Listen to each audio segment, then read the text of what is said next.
Hello and welcome back to the fourth and penultimate episode of this Crossing the Chasm mini series. An episode that will be dedicated to better understanding why perfection is the enemy of the good. An episode that is somewhat dedicated to David Gerhardt's quote, "A good idea that gets done is better than a fantastic one that sits on your Trello board." And just to prove I'm not hot air, I'm going to try do this first take and with minimal notes, but still offering plenty of value. How does that sound? Sounds good to me. Why am I talking to myself? All right, let's carry on. And I want to split this episode into two strands.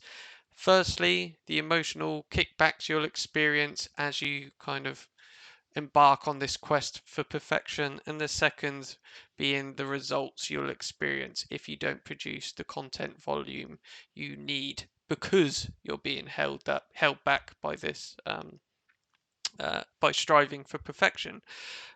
So firstly, the emotional angle. Producing content is like super time consuming, and if you don't give yourself slack and you end up producing 2 blogs a month, you're never going to experience results. And on that, if you're only producing 2 blogs a month, there's probably a lot of cooks in there, um, trying to get trying to kind of steer you in a direction that best serves their stakeholders, and managing all those expectations, again, super kind of uh, time consuming and super draining. um, so to get around that, if you do the hard yards up front and do understand your ICP, and deploy some of the tactics we discussed in our good guy episode, then you just kind of need to believe in yourself and uh, put pen to paper and start writing content. Yes, particularly if you're in the technical domain, work with an authority to validate your content, but just get it out there. Um, Scott and I, at a previous company, managed to achieve first page ranking for a highly competitive keyword, despite a much weaker domain, just because we got into this rhythm of producing and getting content out there. Obviously, there was a lot of kind of marketing strategy underneath that, internal linking strategy, what keywords we're going to focus on, blah, blah, blah, blah, blah. But at the end of the day, it was the volume that helped us achieve that. Um, and we had to kind of we had to kind of believe in ourselves somewhat that we could cater for and write content of value for a technical audience, and the more we did it, the better we got. um, and on this kind of moving towards the result side, holistically, ultra holistically, I can't say that word. Let's stick with holistically. Um, One of the intangible results you'll experience is you'll better understand your audience. You'll find out what content works for them, how they like their content to be delivered. Yes, you need to work for a company that embraces failure, and doesn't shoot you down and close down your blog because you didn't get 20 free trial downloads from that white paper. But at the end of the day, even a bad blog will, with some kind of internal linking strategy in the background, will provide value for you. So get content out there. Secondly, as kind of mentioned there, Google wants to um, surface subject matter experts, not people who publish content once in a blue moon. And we explore this in further detail in our 5 pillars of SEO episode. So check that out if you've got time. Wink, wink. Um, Third, don't fall into the trap of build it and they will come. Yes, in 6 months' time, and with a concerted effort, they will come. You will have built it and they will have come, but you'd have to work for some pretty laid back organization where they're like, don't worry about it. You said 6 months, we take your word for it. Um, spearhead those inbound inquiries by publishing that value content.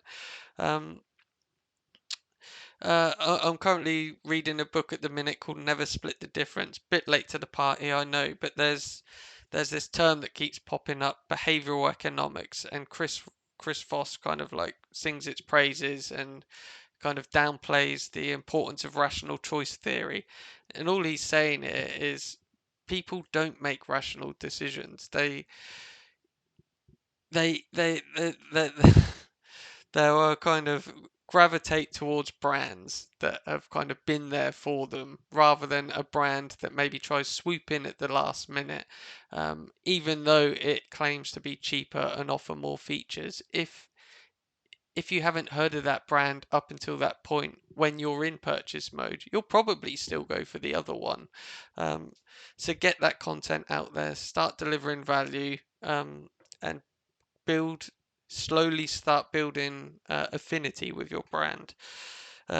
Just think about it. When was the last time you read a blog, downloaded a white paper, and bought from that brand within a week? You didn't. You didn't. But if the content was good, you would have um, left with a favorable impression of that brand, a brand you're more likely to do business with in the future. And if you're producing good volumes of content, you'll probably engage with it in the future.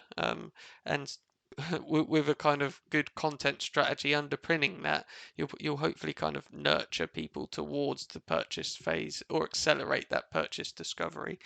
Um, this isn't an excuse, by the way, to produce poor content. Google does not like that, and you will be punished for it. But do your due diligence, understand your ICP, offer value, and get it out there. An example, me, this podcast. Is this the most polished thing you will ever hear? Well, yeah, okay, yeah, it is. So that's probably a bad example. Let's pretend this isn't the most polished thing you've ever heard. It really isn't, though, is it? Right now, I'm not even using a microphone. I'm just using my headset. Scott stole the microphone, but I'm going to use some free audio software to try and make it a little bit more bearable. In this particular episode, I'm all over the place, but there's kind of smatterings of value in there that I hope you can kind of appreciate, and I hope you appreciate I'm trying to do this first take. But either way, um, with zero promotion, I've still had over 6,000 listens.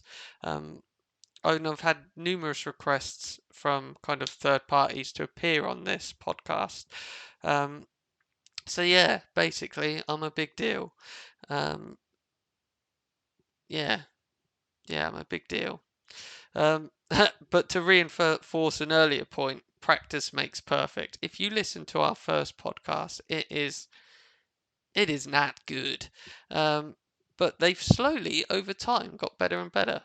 Humble brag, I think, but yeah, they're slowly getting better. This one not included, but I'm doing this to prove a point. Perfection is the enemy of the good. Um, in all honesty, I think I've covered everything I want to cover in this episode. So I think that's a wrap. Uh,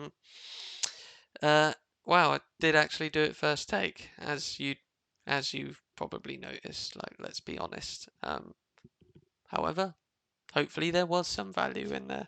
Um, Only one more episode to go in this Crossing the Chasm mini series. Final episode, the importance of why you should focus on a singular beachhead. I'll put a lot more effort in that one. Not too much time. I'm not going to strive for perfection, but I'm going to strive for adequate. That's what you want to hear from your podcast host.